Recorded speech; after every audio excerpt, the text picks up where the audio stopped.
Yudas adalah anak manusia. Ente menyembah anak manusia Yudas. Demikian, silakan. Baik ya, di surat Matius ya dan di surat lainnya itu mengenai kematian Yudas itu sangat jelas bahwasanya Yudas itu mati menggantung diri atau mati bunuh diri lah ya. Sementara yang Anda katakan tadi itu Bang Zuma mengenai yang Yesus itu tidak mati disalib melainkan diangkat Tuhan, dinaikkan ke surga gitu ya. Lalu akan datang di hari penghakiman ya, pada hari kiamat untuk menghakimi manusia. Saya mau kasih tunjuk data. Karena tadi Abang mengatakan bahwasanya kitab kami ini bukanlah firman, tetapi kabar berita yang disusun oleh wartawan. Saya hargai itu perkataan yang sangat bagus. Tetapi saya punya sesuatu ya, sesuatu yang ingin saya tunjukkan kepada Bang Zuma. Di dalam Al-Quran itu sama sekali tidak ada nama Yudas Iskariot ataupun menyinggung tentang 12 murid. Tetapi di An-Nisa 157 ya, di ayatnya, di bahasa Arabnya, baik di terjemahannya, itu tidak ada nama Yudas Iskariot. Tetapi di tafsirannya, kenapa ada nama Yudas Iskariot dan ada nama 12 orang dari salah seorang murid? Ini sangat membingungkan. Karena apa? Karena Anda mengatakan ini hanya kabar, bukan firman. Tetapi ini sumber yang terpercaya, sangat terpercaya. Ya, dari lembaga kitab, dari lembaga terpercaya, diakui pemerintah kita, negara Republik Indonesia. Tafsiran ini dipakai, digunakan, bahkan tersebar luas ya, secara online. Jadi ini gimana gitu? Kalau ini bukan kebenaran, kenapa ini digunakan? Apakah hanya ini digunakan untuk melakukan pembenaran saja di dalam Al-Quran? Karena Al-Quran tidak pernah menyinggung nama Yudas Iskariot. Harusnya Al-Quran tidak punya sumber lain, karena tidak menganggap kitab yang sekarang ini Injil yang sebenarnya. Tidak boleh. Kalau ada memang Injil yang sebenarnya, bukan Injil yang sekarang ini yang sebenarnya, ada yang Anda katakan memang betul-betul Injil, ya silakan ditunjukkan gitu. Tapi kalau tidak bisa, berarti Injil yang sekarang ini adalah Injil yang sebenarnya, karena dikutip di dalam tafsiran. Dan ini harus ditegaskan, kalau memang ini salah, kalau memang ini tidak benar, tafsiran ini tidak boleh seperti ini, karena ini namanya pembodohan. Namanya ini mencocok logi gitu. Ini namanya pembodohan. Harusnya tidak boleh menyinggung nama Yudas Iskariot di dalam sini. Oke, silakan. Ya, baik. Tafsir itu adalah, kalau kita memahami tafsir itu perkiraan, dikira. Saya menafsir harga barang ini sekitar 5.000 atau 10.000. Tafsir. Makanya saya mengatakan tadi, kami umat Islam tidak membuang Bible, tidak menerima Bible.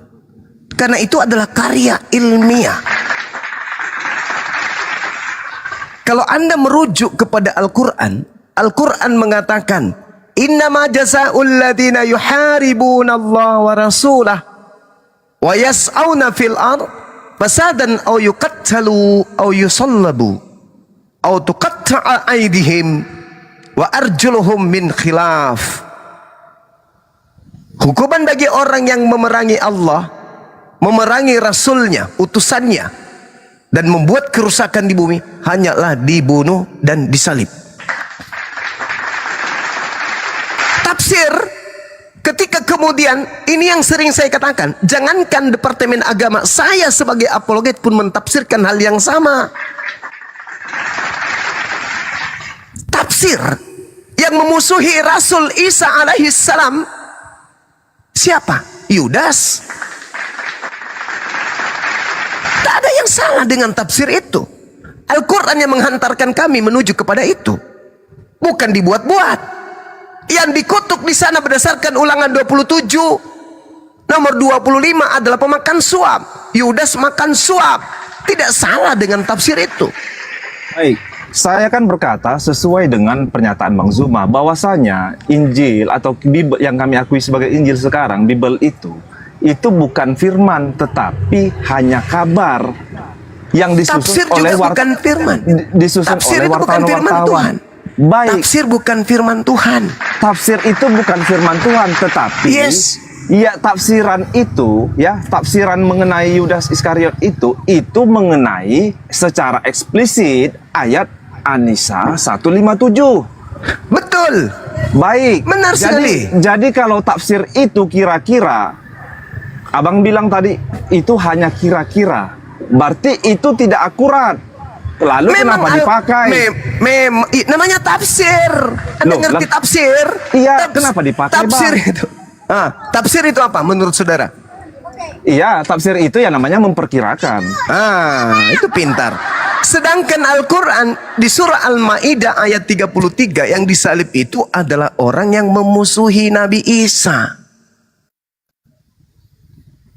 Sekarang kalau Anda mengatakan Yudasnya bunuh diri sehingga tafsir ini keliru, kitabmu yang membuka aibnya sendiri. Baik. Di dalam baik, ya. dengarkan. Oke.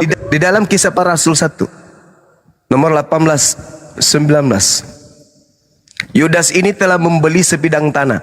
Yudas telah membeli sebidang tanah dari upah kejahatannya.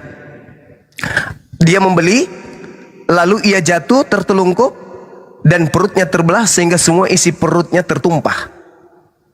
Hal itu diketahui oleh semua penduduk Yerusalem, sehingga tanah itu mereka sebut dalam bahasa mereka sendiri Hakal Dama, artinya tanah darah.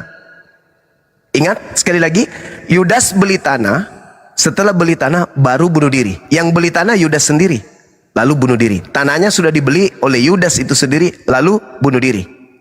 Lihat kontradiksinya, kontroversi di dalam Matius 27 nomor 5. Maka Yudas melemparkan uang perak itu di dalam bait suci, lalu pergi dari situ dan menggantungkan diri. Dia tidak beli tanah. Nomor 6, imam-imam kepala memungut uang yang dilemparkan oleh Yudas tadi, lalu sesudah itu mereka berunding untuk membeli tanah dari uang yang dilemparkan Yudas. Yudas tidak beli tanah, dia melemparkan duit lalu bunuh diri. Iya. Imam yang beli tanah. Di Kisah Para Rasul, Yudas sendiri yang beli tanah, tidak ada imam di sana, tidak ada melemparkan uang di sana, dia Baik. bunuh diri. Dua Jadi sumber yang salah ini ya. nggak bisa dijadikan sebagai pedoman. Ini dua sumber di dalam Alkitab yang sama ya. Ini yang Ya. apa? Satu yang dari Matius, satu yang dari mengenai surat Paulus ya.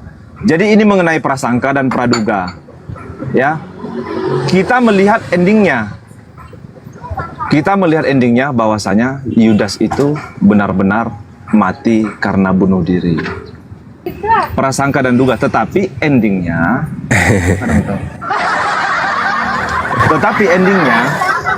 Yudas itu memang benar-benar mati karena bunuh diri.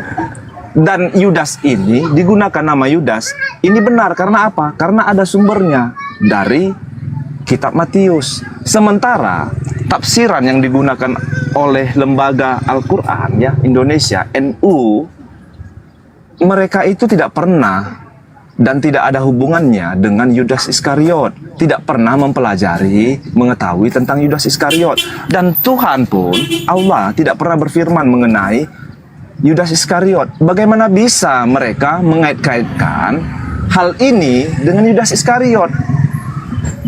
Itu sangat tidak logis, Bang. Ya, saya jawab. Saya jawab lagi, ya. Al-Quran tidak mengatakan siapa yang menggantikan Nabi Isa. Oke, ditafsirkan kemudian yang menggantikan Nabi Isa itu Yudas. Referensinya apa? Bible. Salah. Tafsiran itu nggak salah. Karena kenapa? Saya sebagai umat Islam memang mengatakan berdasarkan Bible yang disalib itu Yudas. Anda mengatakan tadi, sabar dulu. Anda mengatakan tadi endingnya. Oke. Mungkin Anda mengatakan Yudas bunuh diri berdasarkan Kisah Para Rasul 1, kemudian yang berdasarkan Matius 27 bunuh diri. Oke. Tapi cerita yang mengelilingi itu sudah kontradiksi. Maka karya ilmiah seperti ini tertolak demi keilmuan. Tidak bisa. Yang satu mengatakan Yudas beli tanah lalu bunuh diri. Yang satu mengatakan Yudas bunuh diri, yang beli tanah adalah imam. Yang mana yang mau dipercaya di antara kedua berita bohong ini? Sama-sama bunuh diri, oke. Tapi cerita yang mengelilingi tragedi itu sudah kontradiksi, kontroversi. Tidak bisa dijadikan sebagai sandaran. Nah sekarang kalau begitu kita masuk ke tafsir. Tafsir siapa? Tafsirnya Matius 25 nomor 27 nomor 5. Di dalam catatan full dikatakan di dalam Matius 27 nomor 5. Matius mengatakan bahwa Yudas menggantung diri. Di dalam Kisah Para Rasul 1:18 mencatat bahwa ia tewas karena jatuh. Barangkali yang dilakukan Yudas ini adalah menjatuhkan diri di atas sebuah tonggak yang telah diruncingkan. Titik. Keterangan Matius 27 nomor 5 adalah mati dengan menggantungkan diri pada masa itu hanya dilakukan dengan cara disalibkan. Pertanyaan saya, apakah boleh dikategorikan orang yang disalibkan orang lain itu bunuh diri atau dibunuh? Ya dibunuh. Dibunuh, berarti bukan bunuh diri. Keterangan dari catatan full Matius 27 nomor 5, Yudas itu disalibkan atau disulakan, Baik, bukan ya. bunuh diri. Jadi saya sudah berbicara tentang Alkitab ya, kesana kesini gitu ya, dengan teman-teman juga sharing-sharing. Jadi saya selalu mengingatkan teman-teman Kristen ya, jangan coba-coba berbicara mengenai kekristenan itu di luar daripada konteks teks ya yang ada di dalam Alkitab.